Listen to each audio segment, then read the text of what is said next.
Hey everybody, this is going to be our lesson for today. It has nothing to do with what we've been working on in class. I just thought it might be a fun drawing break for you at home. This is a fun exercise based off the book of Jeremy Draws a Monster. So hopefully you have listened to me read the story to you, Jeremy Draws a Monster by Peter McCarty. It's one of my favorite books. And I not only love the funny story, but the pictures and the doodling and the drawings of this monster I think are just fantastic. And I just love the idea of being able to draw something and have it come to life. So make sure that you listen to me read the story to you, because it's fun to have someone read you a story. And we're going to draw our own monster. So what I need you to get is a piece of string. Now I'm just using a piece of red string from, doesn't matter the color because it's not going to be part of your drawing, some embroidery floss string. You can use any kind of string, anything that you can kind of move into a shape on your paper, and it will stay there for you, even if it's like a long rubber band. I'm sure that you have something at home that you can use for this. So what I need for you to do is cut a piece of string, I don't know, maybe by the length of your paper. That's about 12 inches of string. I'm using a piece of paper that's 9 by 12. And then take those two ends and line them up and make a knot. If you need help with this, hopefully there's someone at home who can help you with the knot. Or you can just kind of still use one piece together, one piece without knotting it, and just kind of keep the ends together. So what you're going to do is you're going to create a shape with this string, and then that shape is going to be the start of your drawing. So let's take a look at the ending portion of this. Your monster might not look like my monster, and I hope it doesn't, because you're using a different string and you're using your imagination. So my main line here, I had this little bump in my string that became the ear part of my monster. I think that's how my shape was that I put on my paper first. Then what you'll do is, after you have your string on your paper in whatever shape you want, it could be the head, it could be the body, I don't know.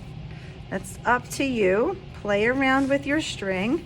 And then after you get it on your paper, okay, I have it, that's the way I want it, you're going to trace. You can either trace the inside of your string or the outside. I'm just going to go around the outside. Notice I'm not touching my pencil with the string. I'm just going to go around and make a shape that maybe I've never drawn before. Now we need to turn this into a monster. So monsters can have one eye, they can have 5 eyes, they can have giant mouth full of teeth. It could be scary. My monster ended up to be a little nerdy here. I had this little opening, I made teeth. This looked like a little ear to me. I added glasses and a funny nose, and then I guess I was really inspired by some of the outfits that Jeremy was wearing in his book. Which I love these little drawings, by the way, that the artist included in his story. Maybe some sketches of Jeremy. So I got inspired by that and drew my monster that was kind of a Jeremy inspired monster. I added horns, but then I added many horns to my picture. So your drawing at this point becomes your own. I don't know how to tell you how to finish your monster. Does it have long skinny legs? Does it have 7 legs? Does it have arms that come from its head? I don't know. You're gonna have to figure that out. So you can watch me kind of figure out what my drawing could be. Maybe you have to turn your paper. Maybe you turn it this way or that way until you can figure out what your shape is and what part of the monster that's going to be. So let's see what happens with mine.